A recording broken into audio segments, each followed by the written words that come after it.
കൊല്ലത്ത് ചേർന്ന UDF ജില്ലാ നേതൃയോഗത്തിൽ നിന്ന് മുസ്ലിം ലീഗ് വിട്ടുനിന്നത് മുന്നണിയിലെ കടുത്ത അവഗണന കാരണമെന്ന് ലീഗ് നേതാക്കൾ. പ്രതിപക്ഷ നേതാവും UDF കൺവീനറും ഉൾപ്പെടെ പങ്കെടുത്ത യോഗത്തിൽ നിന്നാണ് ലീഗ് ജില്ലാ നേതൃത്വം വിട്ടുനിന്നത്.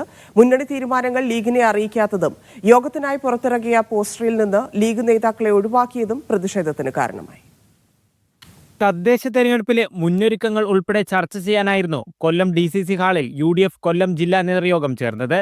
പ്രതിപക്ഷ നേതാവ് VD സതീശനും UDF കൺവീനർ അടൂർ പ്രകാശും പങ്കെടുത്ത യോഗത്തിൽ നിന്നാണ് ലീഗ് നേതൃത്വം പൂർണ്ണമായി വിട്ടുനിന്നത്. ജില്ലയിൽ മുന്നണിക്കുള്ളിൽ നിലനിൽക്കുന്ന അസ്വാരസ്യങ്ങൾക്കെതിരെയായിരുന്നു ലീഗിന്റെ പ്രതിഷേധം. കഴിഞ്ഞ തദ്ദേശ തെരഞ്ഞെടുപ്പിൽ പുനലൂർ, കരുനാഗപ്പള്ളി, വെളിനെല്ലൂർ ഉൾപ്പെടെയുള്ള ഇടങ്ങളിൽ കോൺഗ്രസ് മത്സരിച്ചിരുന്ന ചില സീറ്റുകൾ ലീഗിന് നൽകി. തിരഞ്ഞെടുപ്പ് അടുത്തപ്പോൾ കോൺഗ്രസ് വിമതർ നിന്നതോടെ ഇരു സ്ഥാനാർത്ഥികളും പരാജയപ്പെട്ടു. ഇത് കോൺഗ്രസ് നേതൃത്വത്തിന്റെ അറിവോടെ എന്നതാണ് പ്രധാന ആരോപണം. അതേസമയം മുന്നണിയിൽ പ്രശ്നങ്ങളുണ്ടെങ്കിൽ പരിശോധിക്കുമെന്ന് പ്രതിപക്ഷ നേതാവ് പ്രതികരിച്ചു.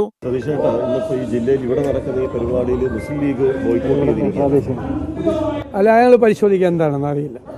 അങ്ങനെ ആരും ഒരു പരാതി പറഞ്ഞിട്ടില്ല.